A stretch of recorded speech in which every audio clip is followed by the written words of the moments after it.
Nyy'xai Glenn asks, relating specifically to the him-her-Nyy'xai pairing, how does one go about trying to effectively establish a mutually harmonious relationship with their other? And what are some issues that tend to surface in a relationship with one's other, and how can they be addressed? That's a very good question. Very complex, a lot to it, so I won't be able to answer it all, but that's the fun of it. So I'll just throw out some stuff that comes to me, and you can ask any follow-up questions that you like. Let's see. First of all, as far as how it relates to the him-her-Nyy'xai, it goes off the principles that relates to all mojos and inspirational storylines. So the information that Demas and Jailene gave out about that in the fan Q&A in the Podler Planet series, you want to make sure you understand that. If you have any questions about that, go ahead and ask follow-up, and they'll try to answer those in more depth. So one thing I think was talked about is like learning how to be your own mojo. That's very, very important. So I'll just kind of go into some specifics for, say, being a Nyy'xai, is that for all the inspirational pairings, there's going to be the issue of, in a positive way, when I can throw things, is that your powers are attractive to each other in their ratios because of their foreignness. So things being foreign, exotic, and in a positive way, that's something you have to get used to with your other. That's the purpose of the other, to a large degree, is to help you understand powers that aren't native to you. But so it's designed to be in the most pleasurable and rewarding way, but the most pleasurable and rewarding way for you to get your psyche around for powers that are not conscious for you. So that's what's going on there. For example, being a Nyy'xai, you are going to need to be a loner to a large degree as far as the beginning of your heroic cycle for your peak pathway. And that's going to both be necessary to impress and entice your other, the Nyy'xai, but it's also going to seem confusing and vexing to them. So it's important that you note that, is that mojos that don't know what their own mojo is or how it's supposed to act, or their other, they can have expectations that are actually incorrect. And so those incorrect expectations can make for some funny romantic comedy situations, as you know, for example, a Nyy'xai is determined to get her, Nyy'xai to just go out all the time and enjoy being a party animal. Not saying Nyy'xai party animal, basically trying to get a Nyy'xai in short to be an objective. You know what I mean? And not realizing that it's okay that the Nyy'xai stays being a subjective mojo, and that's part of the charm. And vice versa, Nyy'xai really do like to take Nyy'xai and be like, aha, I have a Nyy'xai, and let me show you the joys of living a subjective lifestyle. Okay, we all do that. I'm a Nyy'xai, I do that. It's just, you can't, you are designed to actually help show your other that other lifestyle. It's important for you to note that that's your lifestyle. For example, I'm a directive, I'm subjective, and so forth, and I'm to show the appeal of that and the importance of that to my Nyy'xai other. But I'm not supposed to actually make her a Nyy'xai, you know what I mean? And vice versa, Nyy'xai is supposed to actually help a Nyy'xai come out of his shell and share secrets more and things like that. But you're not actually supposed to be a Nyy'xai. So that helps a little bit there. Next, this is going along with being sort of a loner, is that the independence of mind that Nyy'xai have. In the loner part, that independence of mind is sort of going away from something, but then it can also be going towards something. And that very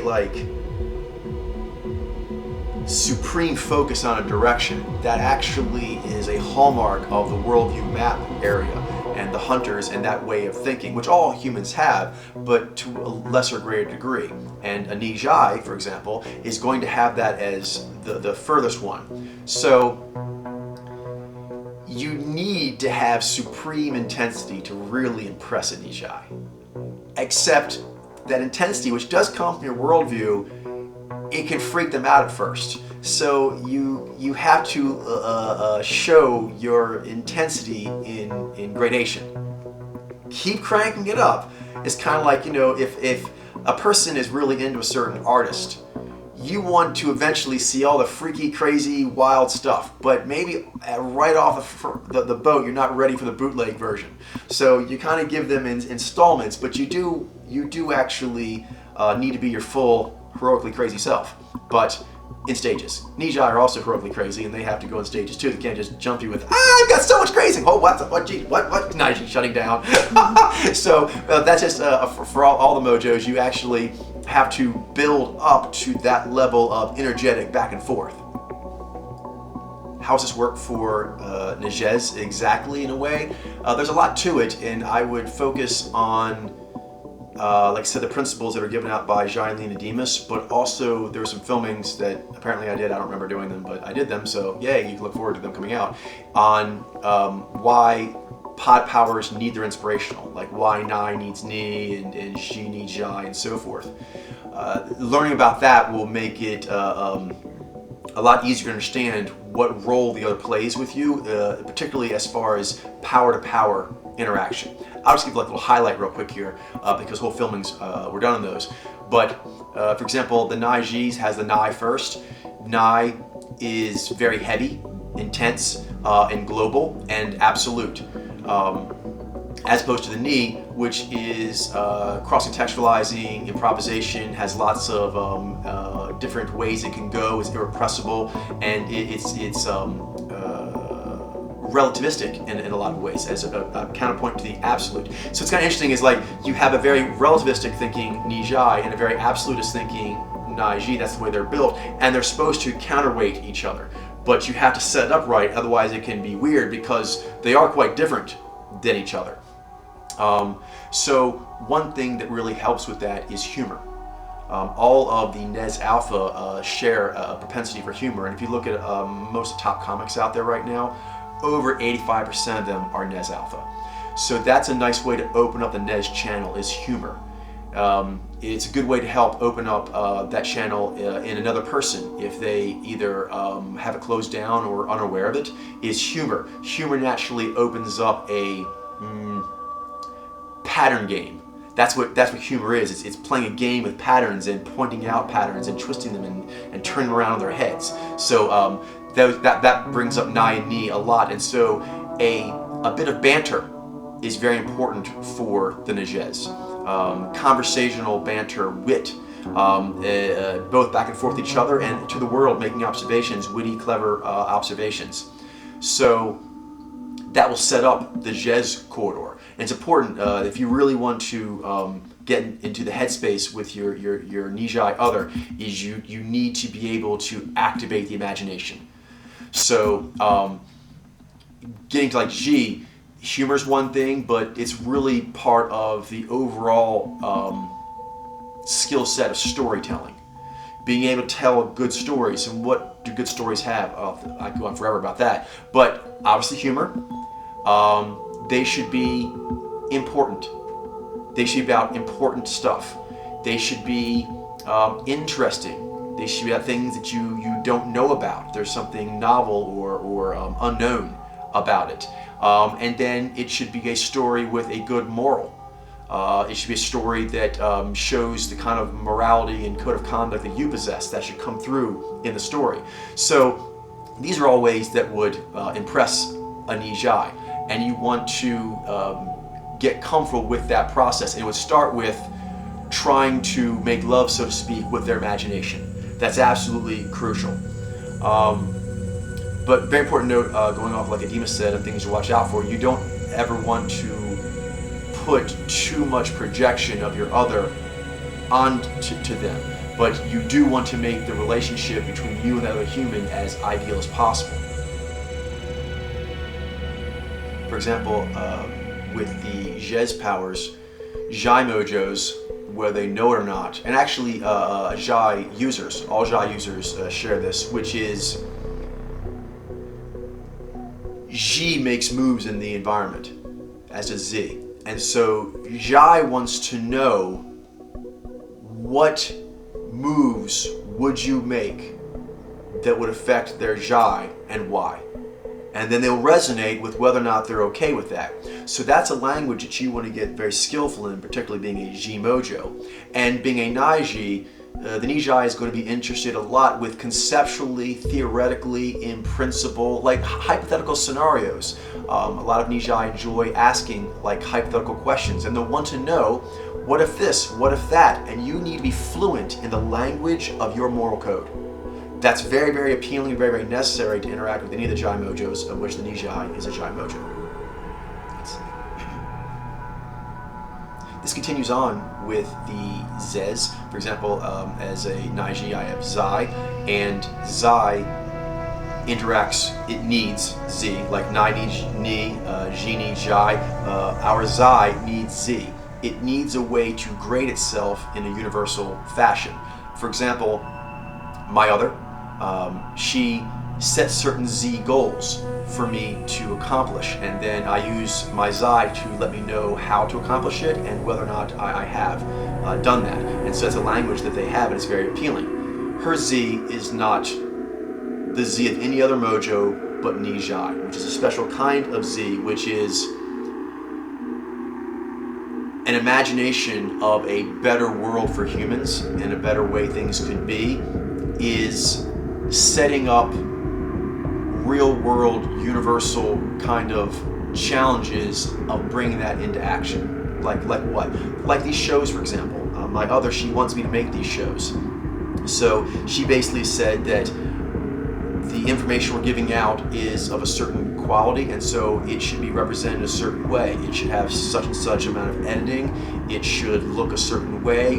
We should have such and such amount of videos out. She wants to. So these are Z games, not the general Z of the overall world. It's the Z specifically of a Nyy'xai, which is Z goals of moving forward like a heroic vision. So that's something you want to get used to as well, is waking it up. For example, some Nyy'xai may be very familiar with their Z, other ones may not. And with all the powers, they're neither Jai, some are very familiar, some are not. So a good way to wake these things up, a way to wake up the Nez channel is humor. Humor wakes that up. If you can start being humorous back and forth, that wakes the channel up. If you start talking about moral code, why you would do things in certain situations and so forth, and all the nuance of that, that opens up the Zez channel.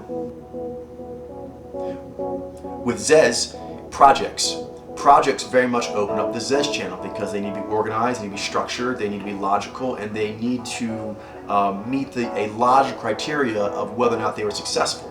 So most Nyy'xai will have some sort of Z projects they're into or would like to be into.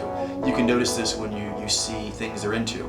Usually they'll have some hobby or cause or interest or relationship that's important to them, and they'll have Zezzed it up. Your Zai should note that, that's important to them. It's a good way of knowing it, because Z is usually rather fetishy for a Nyy'xai, like Zai is fetishy for a Nyy'xai. So you can kind of notice, they're zezzing that, and not in a bad way, like they're not doing it because they have to and becoming stress locked. They're doing it on purpose, like of their own volition. So for example, a classic one is Nyy'xai tend to do a lot of collages. They like to do photo albums. That's a Z. That's like Z and Vi right there, and you can say, they're really into that. Okay, so if you come in and look at, say, a photo album, and that clearly must be important to Nyy'xai because they went to voluntary lengths to make that thing, then you can see if you can improve it. Or you can at least admire it, so you show admiration for it and respect for it, and you can maybe even improve it, or simply give it a strong Zai approval of, that was nicely done. Like, you did a good job of organizing these photos. That was honorably done, because that's what they wanted to do. You know what I mean? Nyy'xai, for example, I would say to a Nyy'xai, they tend to sometimes collect fetishes. Like they'll collect certain things that are symbolic, as does the Jinai, of lands they've been to or like to go to, or relationships or moments or things like that, or like, ooh, I like the way Zulu warriors do that, so that's why I have a Zulu shield over there. Things like that. So those are things you could look out for, of like, wow, they kind of Zai'd that into their life. They've kind of made a little area there. So paying attention to those projects, but also paying attention if those projects are going good. For example, one thing you could do as an IG looking at a Nyy'xai is see, is that a project that they should be doing at all? And that's why your Zai is not just any Zai, it's Nyy'xai Zai. You really care for this person, and so you kind of figure out what would be good for them, and then you kind of look at them using your voyeur vision through love of, is that something that's good for them? You kind of Zai calibrate their life of whether that they should maybe spend their time on something else. Because Z is very precious to a Nyy'xai. They don't have a lot of it. So one thing you can help is decide, hey baby, maybe you should use your Z for something else. You get more reward out of that. Just like a Nyy'xai can come over with your Zai and be like, they have an application for that. You don't have to design that like that anymore. You know what I mean? And so that could be very, very, very helpful. But then even if you are supposed to be doing that Zez, like that is a good Zai or Z for you to be doing, your other can definitely come in and help that out. For example, Zai is really good at going over a Z and finding any imperfections, which there always are. No matter how good a universal design is or a planned strategic agenda, there's always things that can or could have gone better. And vice versa, the Zai actually needs a way to connect to the world. So it might have a nice little bonus stacking system for its little cave, but it could go bigger than that. But you never go outside your little cave with just Zai. You need Z. Z takes it out of the subjective realm to the world. For example, one thing my AdROM committee helps me with a great deal is I will come up with really good ideas for the way I want either the PICN to be or the show to be or anything like that. And then their Ni and Z is aware that the world actually has things that help with that. I didn't know that. I knew what I wanted. I kind of knew, like, ooh, my Zai's like, if we could do this and this, that'd be great. They're like, you know what? There's something that can do that. So these are things that are very helpful back and forth.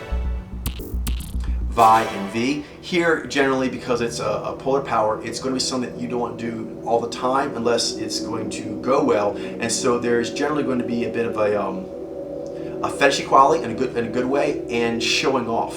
So, for example, for Nyy'xai, generally Nyy'xai who aren't, vezzed up and shallow or anything like that, they're not going to want you to be just doing gratuitous V all the time. They're designed to not need consistent output of what you call standard V. But they do come with an appetite for V that's very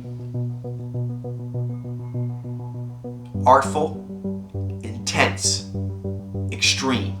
So that's what they want if it's proper. And so kind of what you do is you figure out with your Nai and your G and Zai what kind of extreme V experiences would be pleasing to them. Would it be making certain food? Would it be painting their portrait? Would it be, it could be anything like that, but it requires like a physical enactment. So you find out, this goes back to what they were saying before about you need your other to first and foremost be the spirit relationship you have with your own other, because it's a question of what you unleash all of your peak pathway, your conscious peak pathway to land on your polar conscious power. Why are you doing that? So if you do it for reasons that would actually make your other happy, your other is a Nyy'xai, it will impress other Nyy'xai. This is important too. It'll impress the right kind of Nyy'xai, because you want to impress the Nyy'xai that are closest to your other, or would be a good way of actually connecting there. Because if you go with what the world says, a lot of times you may get a good V score on that, but then you might be turning off your other. A lot of times Nyy'xai, they're turned off by, you can Mr. GQ, and normally that gets you a really good score, but a lot of Nyy'xai, they're wired where that turns them off. They don't groove on that version of V, so all you did was really crank up a noxious signal. It wasn't giving you the result you wanted. So it's important that you know for your other, and then of course, very important as well is any person that you were actually having that kind of relationship with in real life is know what kind of V they're in the market for.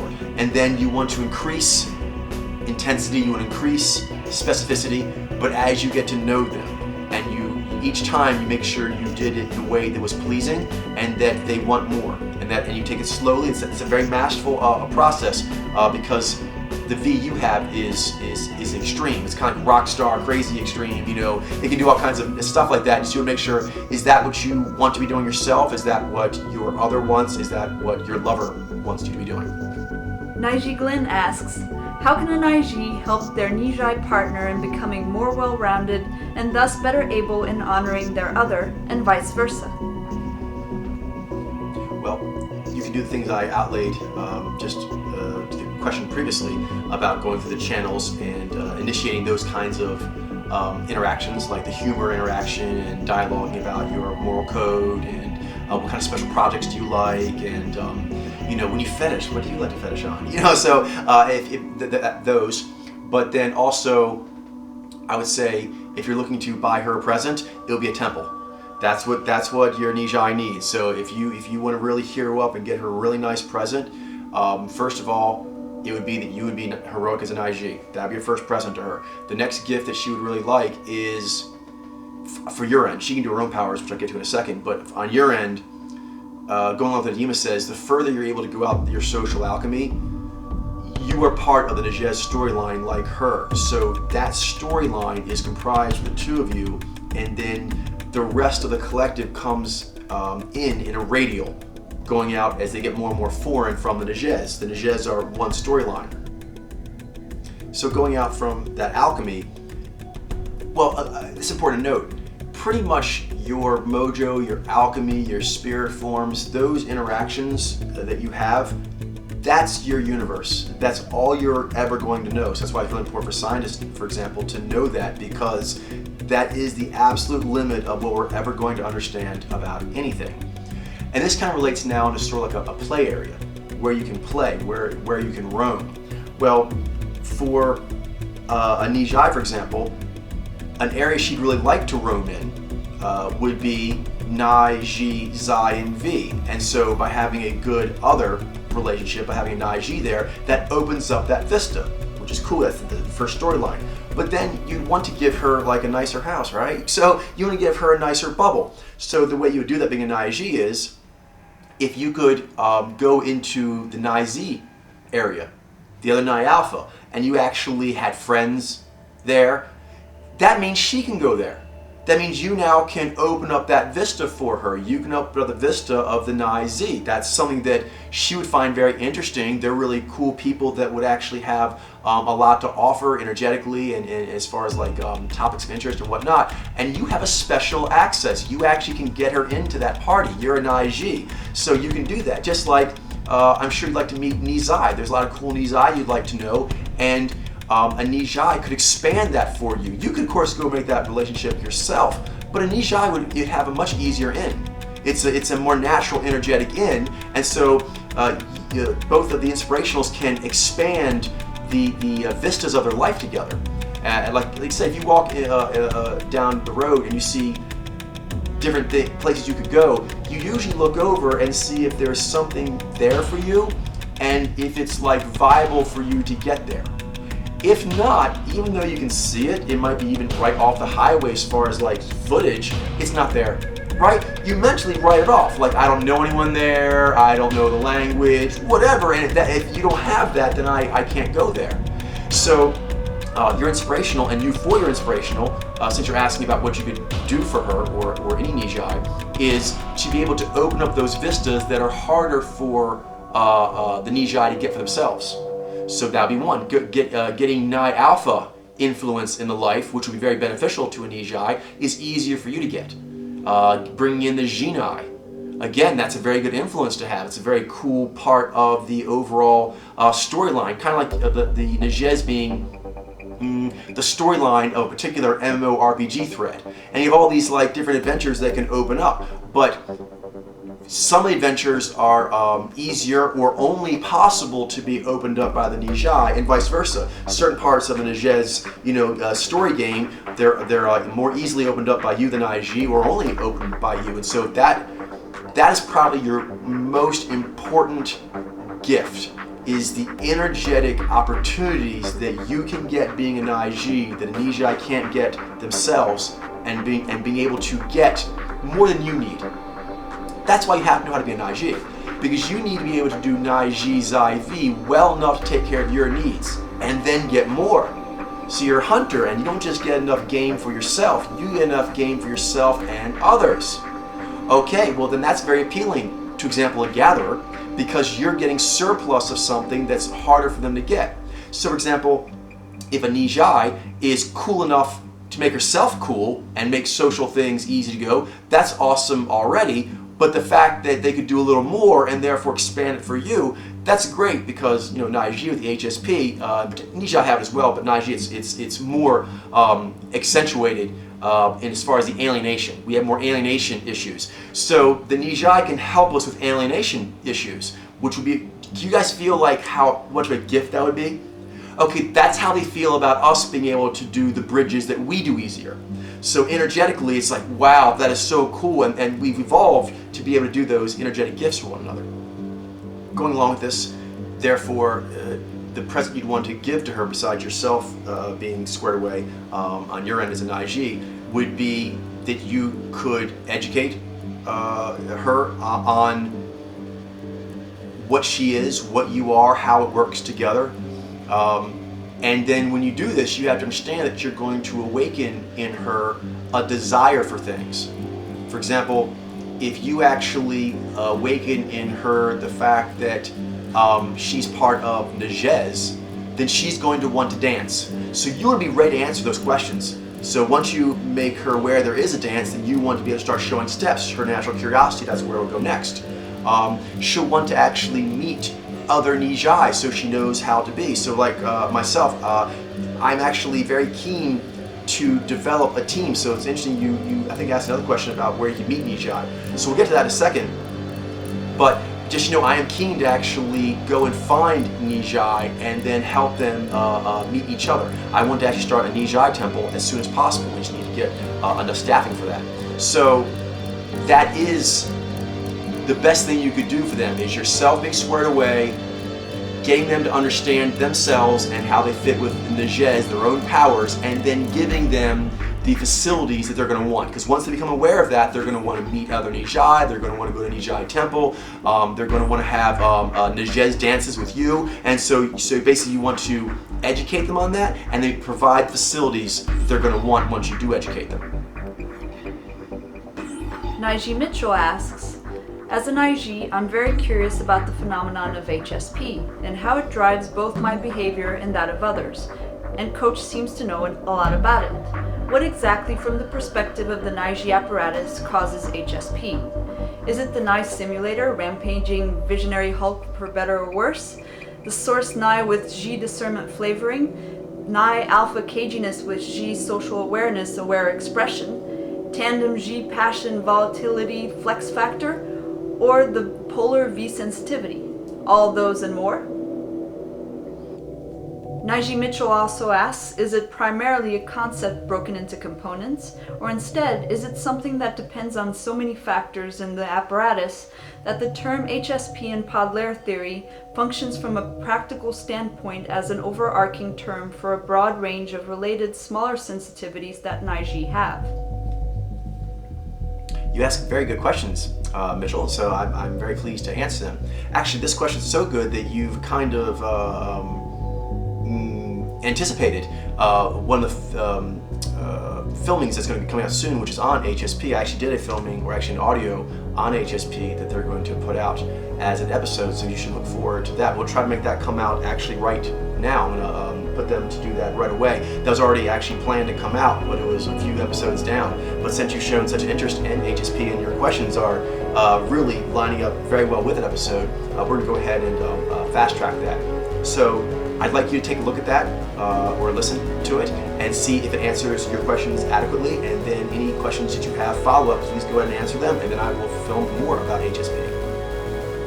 Just to give you a little bit though, yes, HSP refers to the overall phenomenon of being sensitive to situations or other aspects of life more than other humans are. So not just Nyy'xai have HSP, yes, many other mojos have HSP, and there are different varieties.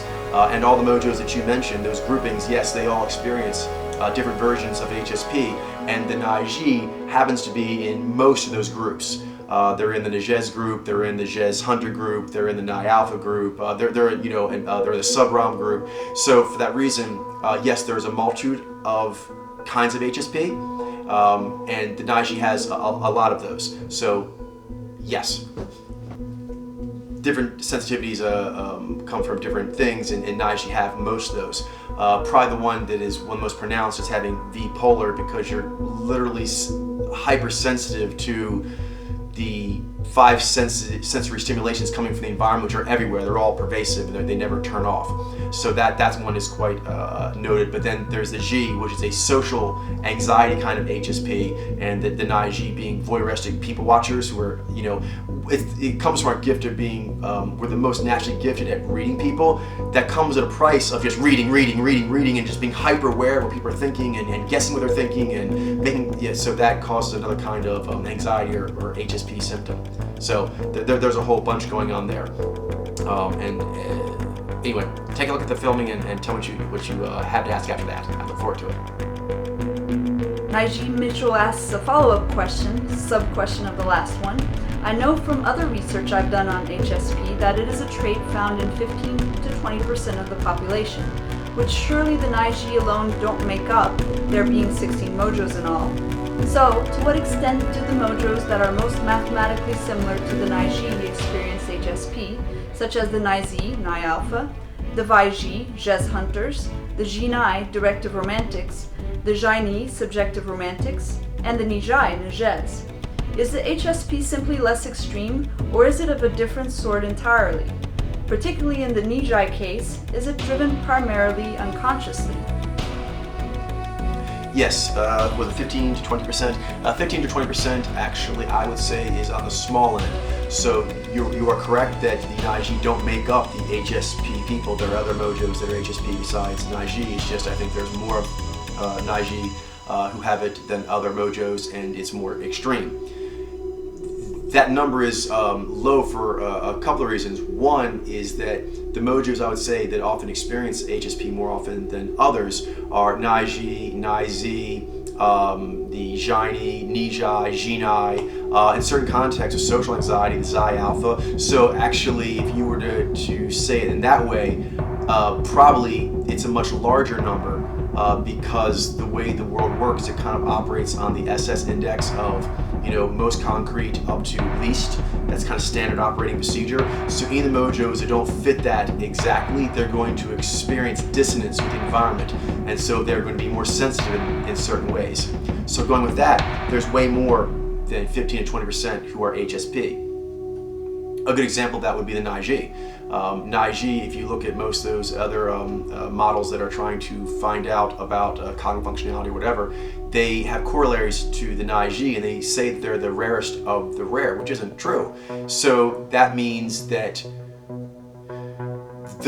those other mojos, those other Nyy'xai that don't recognize themselves as Nyy'xai are distancing themselves from their HSP.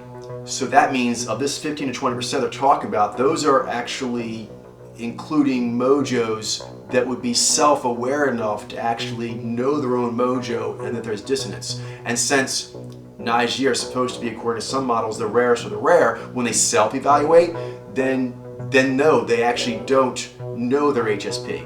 So I think if they actually were aware of it, that number would be higher. I will just make one special note because you asked about the Nyy'xai and how their sensitivity is. Yes, they also experience a form of HSP. We often refer to it as being permeability, and that permeability makes it to where, although they are objective, they often think they are subjective, and that's because the environment can overstimulate them or incorrectly stimulate them easier than it does other objectives. So that's one kind of HSP, and then they do also have in their unconscious their other, who's a Nyy'xai, so that they will get dire natural law messages coming to them at certain points that can seem very, very alarming. You must leave here. This person's dangerous. Things like that. It's like, oh, and so that can be a form of HSP in that they kind of get like alarm messages that they kind of like, have to kind of freak out and deal with that are coming from their like inside, corner man Nyy'xai, which they may or may not know how to deal with that. On the other hand, with the Nyy'xai, such as myself, I have all the HSPs that we have talked about and we'll talk about for Nyy'xai. But yes, my other is a Nyy'xai, so that's another form of HSP that layers on my own conscious HSP. So my conscious HSP comes from the Nny, the Xi, the Xi, and the V, and reasons with that.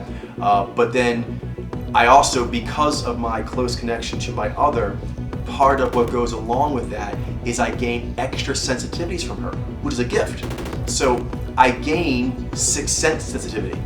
I gain toxicity awareness. sensitivity. So those are huge gifts that give me a lot of powers, but as a part of that, I become more aware of things in the environment that are, either alarming or harmful or anything of that, nature. So that's the price that you pay for that, but it's definitely worthwhile. It teaches you where you should be. It teaches where you should be, who you should be with, and what you should be doing with your time. Nyy'xai Mitchell also asks, I have heard, and I can't recall where, that the Nyy'xai have a notable capacity for lucid dreaming, waking or otherwise. What parts of the apparatus drive this phenomenon besides somewhat intuitively the Nyy'xai simulator? Do spirit forms or unconscious pod powers have a hand in it? Yes, you hit the nail on the head there. We do actually have great powers of lucid dreaming, and it comes largely from the Nyy'xai simulator. But in order to understand that, you have to understand how the Nyy'xai simulator works, because for the Nyy'xai, when you say Nyy'xai simulator, you're tempted to think the Nyy'xai, but really it's all the powers. What makes it the Nyy'xai simulator is that the Nyy'xai, which is designed to do speculations and visioning and things like that, conceptualizing, it has all the other powers to do its bidding. If you're Nyy'xai Alpha, all the other 7 powers actually are basically at the service of the Nyy'xai simulator. So lucid dreaming does come from the fact that you have that strong Nyy'xai dream state, and that dream state actually can come out into your daily actions. You can be in a dream state while driving the car. So for one thing, anytime you go into quasi state where you actually enter a relationship with 2 powers, it's a bit more unusual and you have a higher understanding. That's kind of a lucid dreaming-esque activity or state of mind. So for Nyy'xai, you're driving your car, you're doing anything, you're cooking, basic functions, you're doing chores, you have to do V. But you have to do Nyy'xai more because it's your source power. You have to do V almost as much because it's around all the fucking time. Excuse my language, but that's just the way it is. So Nyy'xai don't have any choice but to go to high-level synamnia relatively quickly. High-level synamnia tends to be rather lucid dreaming-like. To me, lucid dreaming is just talking about a variety of synamnia, or a degree of synamnia. So in general, the more synamnia you're able to do, the more you'll be able to lucid dream because you're entering altered states. Any mojo that's doing a lot of high-level appropriate momentum modulation, they're in some very special headspaces that other people aren't experiencing, even people with the same mojo as them. So when it comes to the Nyy'xai, you have the Nyy'xai doing that and needs to speak to you. It's pumping in messages that you have to receive. It's your psychic life's blood. But you lose your physical life's blood if you run off the highway, so you definitely have to pay attention to that V. While that's happening, you're entering the state of being able to keep track of 2 very seemingly different perception modalities at the same time. Most Nyy'xai have mastered this to a fairly good degree by the time they're like 8 years old. They don't even know they're doing it, but they are doing it. They are doing a lot of V while spending a good amount of time in their Nyy'xai at the same time. They're able to do both activities. Both activities feel right. This may sound a lot like being in the zone. And it is. Nyy'xai write a lot of books about their process that are good for other people as well, but sometimes they don't know how Nyy'xai focused they are. A lot of things like the artist's way and like getting into the zone, these are actually a lot with doing Nyy'xai with V, with coming up with a big important dialogue or message you're having with your spirits or your inner art, and then figuring out how it's going to come out into the world. That's pretty much a constant dialogue. Or if you're doing mundane things like V, doing the dishes and shit, then you have to figure out how I can get to where I'm still having my little fantasies, still visioning, still speculating while I'm doing that. That's going to pretty much qualify for what you've probably heard of as lucid dreaming. Lucid dreaming as defined in most other models. That's kind of what they're talking about, and that's something that Nyy'xai do relatively quickly. Other mojos can do it as well. Any mojo can actually modulate between their Nyy'xai and their V, except generally it's our experience that the more an individual has their primary powers lower in the SS index, V and Vi and Z in particular, then there's less of a need from the world asking it of them to use their other powers. Mojos that actually have powers that are higher up, when they are dealing with the world, they have to pretty much keep giving that other coin. So they're actually going at a higher level synonymy all the time. That's a form of lucid dreaming. So anyone can do it, but generally speaking, the demand to do it, there's quite a lot to it. It's very taxing. It asks a lot of you as a human, as a hero. And so most people kind of try to opt out of that if there's an option. So different mojos have less of an option of opting out. Nyy'xai have the least option. They just don't. Their primary power is Nyi, which is position 8, and their polar is V. So they're very aware of what the world wants every second, viscerally, and they're aware what their spirits want all the time. So they're kind of getting both those messages, all the time. They have to get used to riding that. A little more about that, for example, talking about how the other 8 powers help it out. That's just V. V helps in that it naturally has a fetishy nature, and this gets into kensei and going into the zone. Pretty much any Nyy'xai that gets really into any V, you're playing tennis or whatever, if you get good at it, good at cooking, good at hiking, good at anything at all that's V, you'll start getting a lot, because your Nyi wants to come in. So the more comfortable you get at any particular V, it's amazing how much Nyi a Nyy'xai can pipe in. And so that's how we break a lot of records. For example, we're actually doing lucid dreaming. We're in a dream state while playing tennis. That works for us.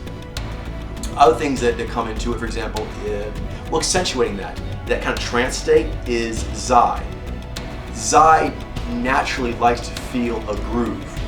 So another thing that can kind of bring on these sort of trance states, lucid dreaming, things of that nature is, for an Nyy'xai, there's a desire to have Nyy'xai be on autopilot. Unlike other mojo, for example, that are Nyy'xai mojos, they have a primary where its goal is more to keep equilibrium as a priority. For the Nyy'xai, the Nyy'xai is mainly to stabilize and allow you to do what you want to do. So the more it can do that autonomously, the better. So there's a natural inclination in the Nyy'xai peak pathway for you do an activity, and once you do it enough times, your Nyy'xai will start to calibrate to where it can kind of handle that shit without you thinking. This is, by the way, as a Nyy'xai, why you may experience actually going home a lot. I know everyone experiences it to some degree, but Nyy'xai, I think, more than anyone else. Of you get from one place to another, you don't remember it. Okay? If you have good V and Nyy'xai, you can kind of autopilot a lot of those things. So autopilot state is rather lucid dreaming. So kind of like being in your speculation while feeling the water of the waves, that's Nyi and V, that's rather lucid dreaming. But so it's just sort of like do. And if you start doing web searches or working on something, you'll just kind of go into this Nyy'xai sort of trance mode. And again, it's more likely that'll happen than it would even a Nyy'xai alpha, because it's actually because Nyy'xai is under Nyi. Nyi wants to go into like a voyeur mode. You learn best as a Nyy'xai being voyeuristic. So the other powers, if they can, they try and get out of the way of you doing your voyeur thing. So with V being a fetish, Nyy'xai can do extreme V things that they can say on it and still be able to be basically in dream mode. They can actually do mechanical or logical sequence things, like typing in a code. They don't remember actually doing the code, but their hands know where to go. This is very helpful to, like, a lot of Nyy'xai are excellent musicians, world-class, top-of-the-line musicians, and that helps a lot. Their Nyy'xai just sort of does things on auto. So they can kind of go into a lucid dreaming state easily when playing a violin. You know, they're connected to the V while their Nyi is telling them what they want to have happen, and their Nyi is just doing what it's supposed to do. The G, as mentioned, the Nyy'xai, there's a whole show that will be done on this, which is the unusual nature of Nyy'xai. Compared to the other G mojos, it takes a very conceptual form.